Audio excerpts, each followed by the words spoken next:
황전망 건강도 지수가 60.1로 집계됐다고 밝혔습니다. 이는 지난 2002년 4월 통계 작성 이후 가장 낮은 수준입니다. 미국산 쇠고기 수입위생 조건고시가 무효라며 제출된 헌법소원에 대한 위헌 여부가 오늘 가려집니다. 헌법재판소 전원재판부는 오늘 오후 2시 정부의 쇠고기 장관고시가 검역 주권에 필요한 최소한의 통제장치가 없어 헌법을 침해하고 있다며 제기된 헌법소원에 대한 위헌 여부를 결정합니다. 이번 헌법소원 사건은 민주당 등 야3당과 민주사회를 위한 변호사 모임이 9만 6천여 명의 명의로 헌법소원을 내 단일 사건으로는 가장 많은 청구인이 참여하고 있습니다. 세입자도 일조권 침해에 따른 손해배상을 받을 수 있다는 첫 판결이 나왔습니다. 서울중앙지법 민사 14부는 서울 성수동의 주택 소유자 김모 씨 등 6명이 인근 새 아파트의 시행사인 케이트를 상대로 낸 손해배상 청구 소송에서 원고 일부 승소 판결을 내렸습니다. 재판부는 이어 배상액의 10%는 세입자 등 실제 점유자에게 돌아가야 한다고 판결했습니다. 광복회는 건국과 임시정부의 법통 논란을 촉발시킨 문화관광부의 홍보용 책자의 내용과 관련해 긴급 이사회를 소집하고 건국 훈장 반납 등 강력한 대응 방안을 모색하기로 의견을 모은 것으로 알려졌습니다. 광복회는 뉴라이트 단체인 교과서 포럼 대표 등이 공동 집필한 홍보 책자는 건국 공로를 친일파들에게 돌리자는 것이라고 비난했습니다. 광복회는 홍보 책자의 회수와 관련자 문책 등 요구 조건이 관철되지 않는다면 독립선열들의 건국 훈장을 모두 반납하고 대규모 반정부 집회도 불사하겠다고 밝혔습니다. 해외 수학여행이 급증하는 분위기에서 최근에는 고환율로 많은 학교들이 국내 수학여행으로 방향을 바꾸고 있습니다. 부산 지역의 경우 해외로 수학여행을 가는 학교는 2004년 10곳에서 지난해까지 52곳으로 계속 늘다 올해 41곳으로 처음으로 줄었는데요.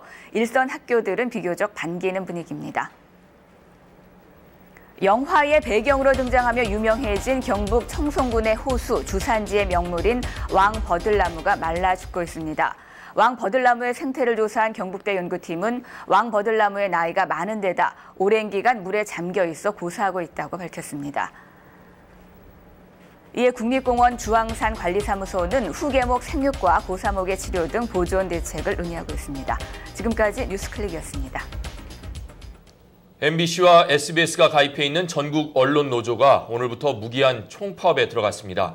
일부 진행자가 교체되는 등 방송이 차질을 빚고 있습니다. 네, 여당인 한나라당이 추진하는 신문법과 방송법 개정안이 쟁점인데요. 김시원 기자와 함께 자세히 알아보겠습니다. 파업 배경부터 좀 짚어볼까요? 네, 쟁점이 되고 있는 건 아까 말씀하셨듯이 한나라당에서 개정을 추진하고 있는 미디어 관련 7개 법안입니다. 네. 대기업과 거대 신문들이 지상파 방송이나 케이블 보도 채널을 소유할 수 있도록 하는 내용입니다. 한나라당은 미디어 산업의 경쟁력을 높이기 위해서 올해 안에 개정하겠다는 입장이지만 언론노조는 공익성이 훼손되고 또 여론의 독과점 현상이 나타날 것이라면서 강경하게 맞서고 있는 상태입니다. 방송사의 파업은 지난 1999년에 이어 9년여 만인데요. 당장 MBC의 일부 프로그램이 차질을 빚고 있습니다. 먼저 쟁점이 되고 있는 주요 법안 내용을 살펴보면요. 신문법은 그동안 금지해왔던 신문과 방송의 겸용을 허용하도록 바뀌었습니다. 방송법은 신문사와 대기업이 지상파 방송의 20%를, 종합편성, 보도 전문 케이블 채널은 30%까지 지분을 가질 수 있도록 했습니다. 대기업 기준도 자산 규모 10조 원 미만까지 확대를 해서 삼성, 현대 같은 재벌 기업이 방송에 진출할 수 있는 길이 열렸습니다.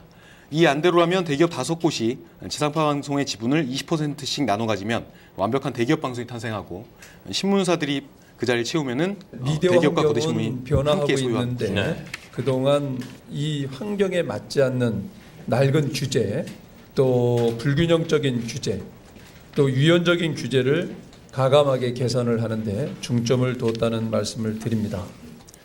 언론노조는 이번 개정안이 KBS ETV와 MBC 민영화를 염두에 둔 수순이라고 주장하고 있습니다. 또 이번 조치로 거대 미디어 그룹이 탄생할 가능성이 높다고 말합니다. 현재도 CJ그룹이 11개 채널, 중앙일보는 3개의 케이블 채널을 통해서 스포츠와 연예, 오락방송을 하고 있는데 여기에다 보도와 종합편성 채널까지 소유할 수 있게 되기 때문입니다.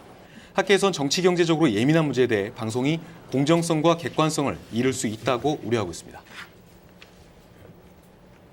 신문 사업자들이 이 공적 자원을 가지고 움직이는 지상파 방송의 운영에도 참여한다는 것은 대단히 위험한 발상일 수 있는 겁니다. MBC와 SBS 등 지상파 노조와 일부 지역방송사 노조는 오늘부터 총파업에 들어갔습니다. 한겨레 등 일부 신문사 노조와 YTN 노조도 미디어 법안의 문제점을 집중 보도하는 방식으로 파업에 동참합니다. 불법적으로 부당하게 언론화법을 통과시키면 반드시 전 국민적인 저항이 이 땅에서 일어날 것을 확신하면서 이번 파업에는 필수 인력이 빠져서 방송 중단 사태까지는 안 갈 것으로 보이지만 MBC의 일부 프로그램은 진행자 교체 등 차질을 빚고 있습니다. 네. 해외에서도 신문방송 겸용이나 대기업의 방송 소유는 여전히 논란인데요.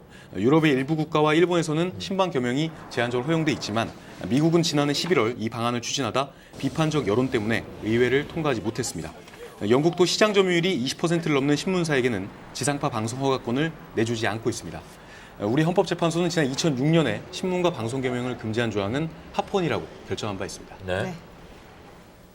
네, 여간첩 원정화 씨가 구치소에서 자살을 기도했습니다. 국가보안법 위반 혐의로 5년형을 선고받은 원 씨는 최근에 심리 상태가 불안정했던 것으로 전해졌습니다. 서재희 기자입니다. 지난 23일 오후 수원구치소 독방에 수감돼 있던 원정화 씨가 자살을 시도했습니다. 원 씨는 세면용 수건으로 목을 감싸고 스스로 목숨을 끊으려 했습니다. 현장을 목격한 교도관이 즉각 제지해 목숨을 건졌습니다. 원 씨는 지난 10월 5년형을 선고받고 수감 생활에 비교적 잘 적응했지만 함께 구속 기소된 계부 66살 김동순 씨와 애인 26살 황모 대희의 재판에 계속 증인으로 불려다니면서